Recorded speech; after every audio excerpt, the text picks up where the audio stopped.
Thanks for the t-shirt, by the way.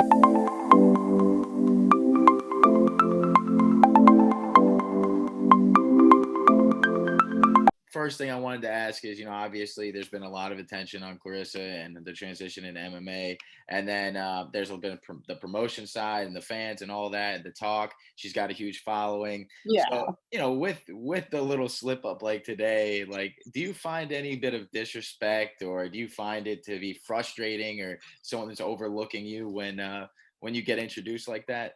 It's definitely like grated cheese, the block just gets smaller. I'm kind of burnt out on how cool Clarissa is. And they use me, and they've done even things like, "Hey, Brittany, ESPN wants to contact you," and I get excited, and then they'll be like, "They were doing a document on Clarissa, and they want you to make a 5-second quote," and I'm like, "Oh, great." I don't think disrespect's the right word. I think they're all not my friends. I definitely am annoyed at this point. It's like I said, like it's like gnawing on you. But Mhm.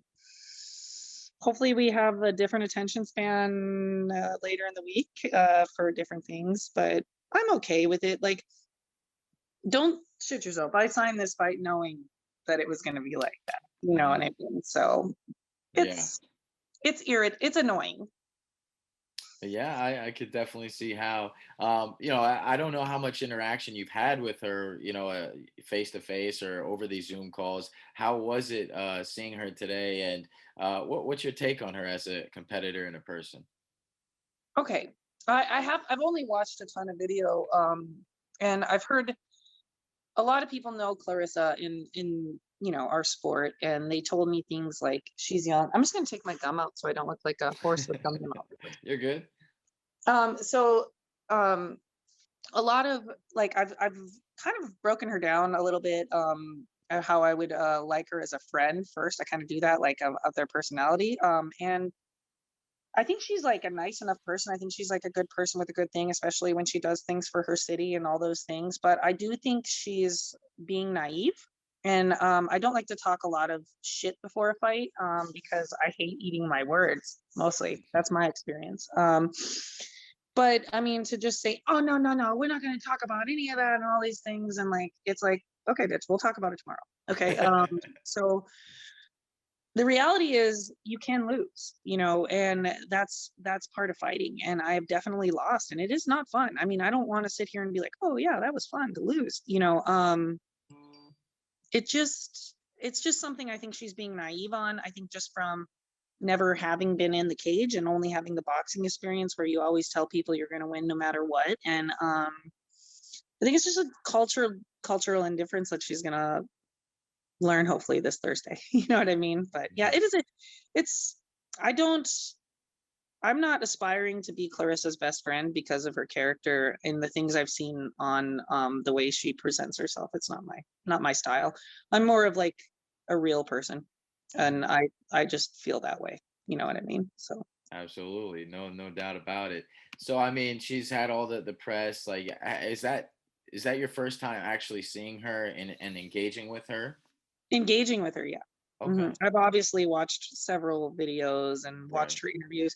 I like to know. I don't really care what people say, because it doesn't really matter. You know what I mean? But I have watched her mannerisms is more what I'm looking for, and how she behaves Right. when she gets pissed. She doesn't behave very well when you say something that she doesn't like or doesn't is in agreement to. I mean, some women have an incredible success with that. Some women have to learn things to cope with other things when that goes through. So I hope that that unagreeable attitude is frustrating, and she has to deal with some things with me on the Mhm. spot in the cage. Right. And she's obviously very young in general, Yeah, as far as her normal age goes, and then she's super young as far as the sport goes.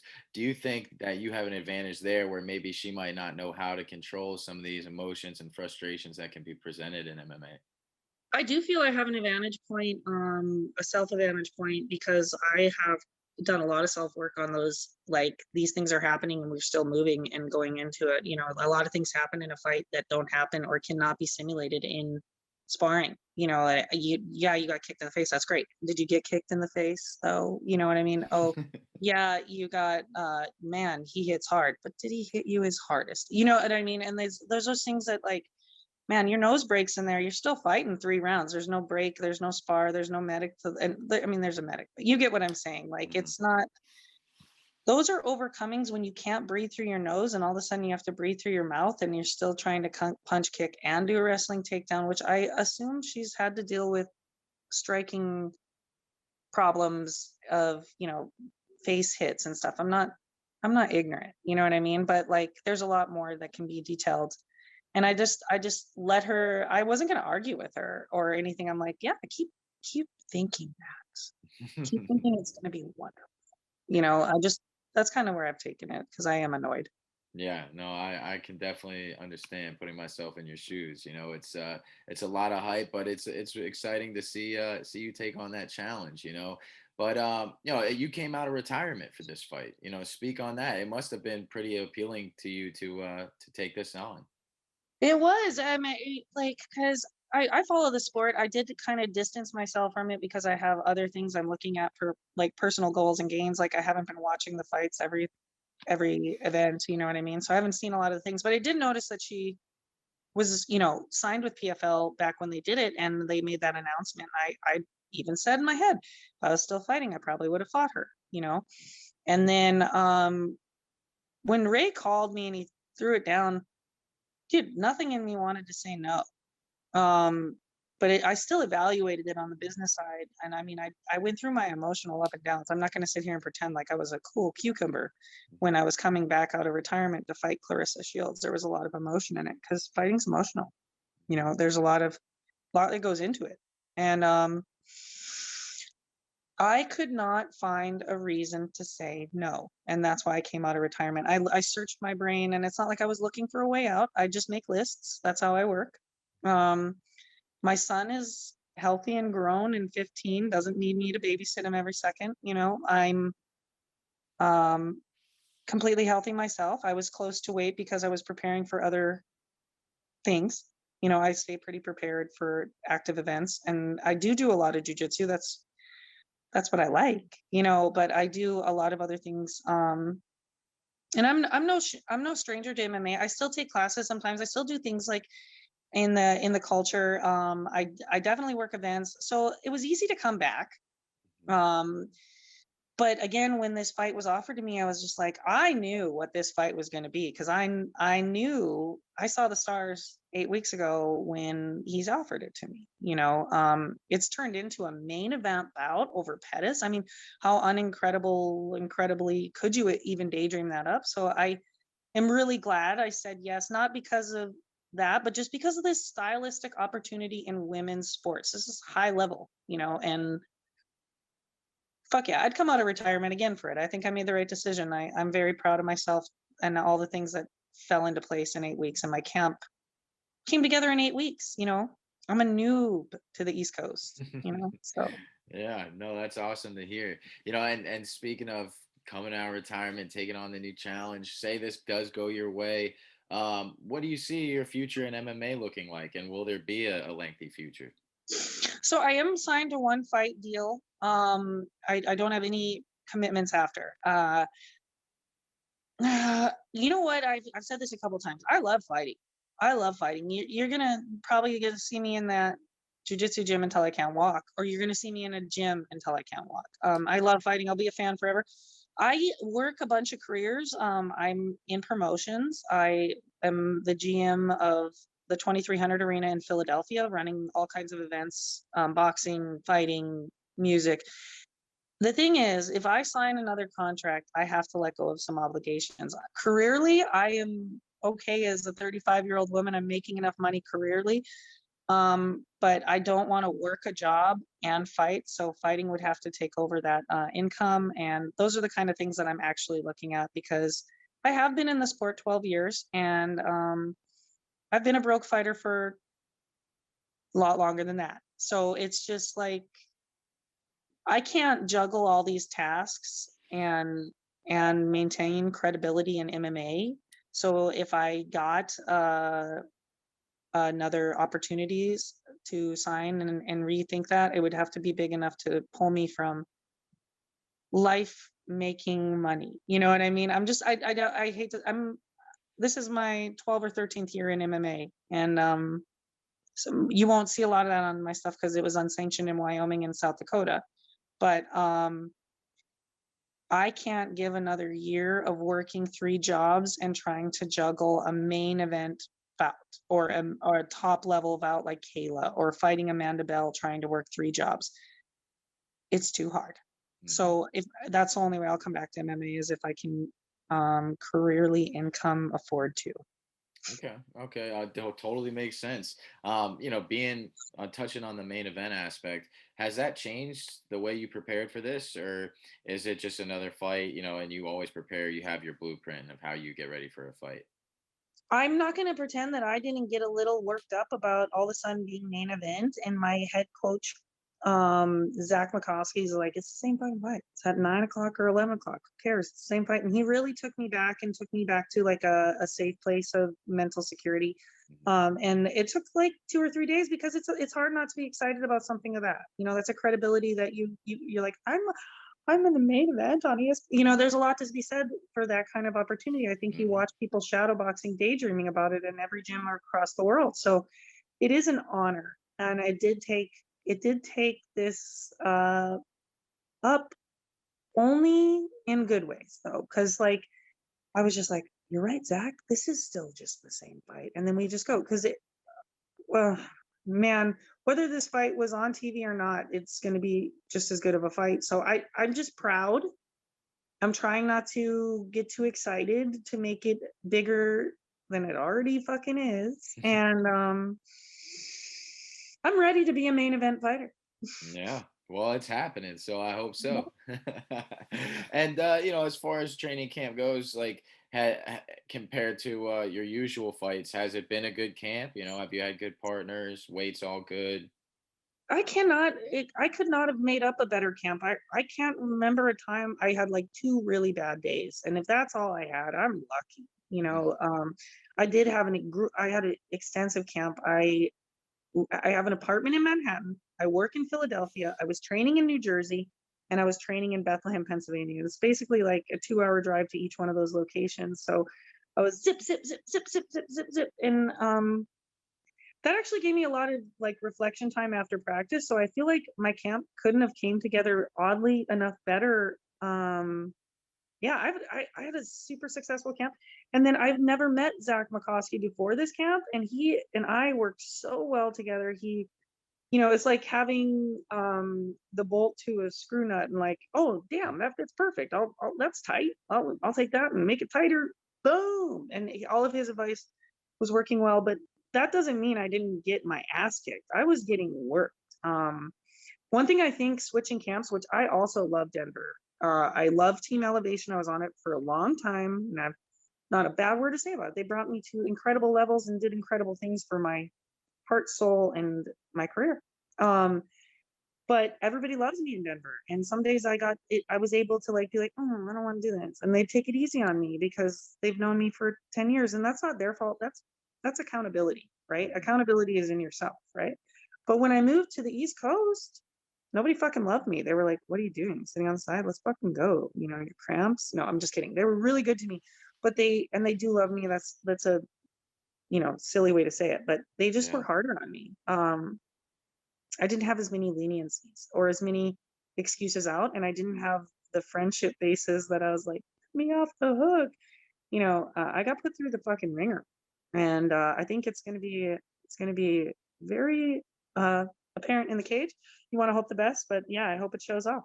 I hope so. It'll be fun to watch. I know when Clarissa today on the call was talking about jujitsu, she had made a comment saying that it's a lot like you can like it was for originally for smaller people to defend themselves from bigger Yeah, people, and I was she like, like and she said you can shell up and still attack from a shell, but I saw you and me both had like a face like a reaction to that. What was going through your head when you heard all that? well, I mean, I hope that's her plan. Um, I was just like, I'm sure she would probably have like little things like eyebrows lifted if I started talking about elitist boxing. You know what I mean? Like, Yeah. oh, this is what you should do. I think she's being a foolish to say such foolish words, and who knows what she really knows. We can only tell that by actions. Mhm. I was probably as annoyed with that as she was as when I made the comment it's going to stop in the second round. I saw her face go up. I was having fun watching her and behaving. Um, I feel that I handle those kind of things really well. Like I don't usually let people work me up or down. I do that myself plenty. But my words were bothering her, and I loved every minute of that. I'm Yeah. inside. I don't maybe show it outside, but I was like, That's just the competitor in you, and I love it. I mm, know we have two very competitive people in this bout, so it's going to be super fun. And as far as the whole Jackson Wink camp goes, where she's been getting in the work with Holly Holmes and all these people, there's been a so lot of yeah, there's been a lot of talks about Jackson Wink falling apart, and the divide that's been going on for the last couple of years. What do you think what do you think her impression is on her camp, and do you think she's a little cocky with how she's coming into this bout with you? um, I could list off. I said this in a different interview. I could list off a ton of different stars that I've trained with at high levels that you would know all of their names. They're superstars. I don't know if those are the two superstar MMA people that she's bonded with closely right now, and so she feels that she has some kind of boxers kind of get that clout. They're like, I trained with him, so I could do this. And I don't know her detailed enough. What it appears to me is that she feels like she's got the right team on her side, and that's what she needs is John Jones and Holly Holm, and she names drop them like they're going to give her some special superpower, and if they do, then she's right. But I'm they're not going to be in the cage. You can only hear their voice, and she has a lot of safety points. I've watched so much video on Clarissa. I cannot wait to put the Clarissa book down, dude. I make a book for every fight I'm in, and my Clarissa book is almost all the way full. It's like I just go buy a journal and start writing everything in it, um, Nice. and all my cartoons and stuff that go with that fight. And I think, she thinks by saying I fight with or I train with John Jones and I train with Holly Holm, that's gonna scare me in some form of way, like she's got some superpower. I don't fucking care. Cool. You train with actually I really like Holly. Like I really like Holly as an athlete competitor, all things around. I've been a Holly fan for a long time. I hope Holly's watching. You know what I mean? And John Jones, I mean, he's a fucking cool little grit motherfucker that does this cool shit and has his whole fucking crazy backstory. He's a character in a soap opera. I mean, he's awesome. But do I care that those are the people? I mean, do I think when she made a comment that her wrestling's going great, it took me till now to just get okay at wrestling. You know what I mean? And I've been in there. I've been in that work with these wrestling women. I just laugh Yeah. because I maybe she is some phenom 26-year-old that can upload the information like the Matrix. I was never able. It took me credible years, and so I think it's silly. Yeah, I grew up wrestling, and I'll tell you, I wrestled every single day, go to practice, weekends during the week, and at 7 months, I sucked. So it'll be interesting. I wasn't working with John Jones and top level people though, so maybe maybe we'll see. I But do think that top level people have top level advice. Don't for think I'm sure. discrediting those things. And I think they have top level experience. Like they can say things that you would have never thought of, you know? Do I think she can get all that advice in 7 months? No. Yeah, and then there's teaching the mind to the body, right? You got to get the body in tune with the mind, so you can be given the advice, but then you got to practice it. So Yeah. there's that aspect. Well, before I cut you loose, I know you have a busy week. I want to ask, obviously you're a very seasoned jujitsu practitioner. If you could finish this fight with any submission, what would be the funnest submission for you to go out with? All right. The funnest submission is going to be the rear naked choke because me and a different coach have he's every time he sees me, he's like, rear naked choke. And we've been making this long joke of like, rear naked choke. So that would be the funniest submission just so I could call my coach. What I think is actually going to happen is a head and arm from mount or from like a mounted type side control mount or any kind of control head and arm is what I Yeah. feel like. If I get a submission, that's going to be what it is. Okay. Maybe even from a front headlock. I bet you more would be on the ground, but Okay. because I just feel that I'm way more strong in those areas, but I'm not going to keep a closed mind. I'm very open mind to any opportunity. If it's there, I'm going to take it. Um, I just see that my head will go to those places naturally in the head and arm. That sounds fun. We'll be watching. I'm looking forward to it. Thank you for taking the time out of the week to talk to me, and I can't wait to see you perform. I can't either. Thank you for everything.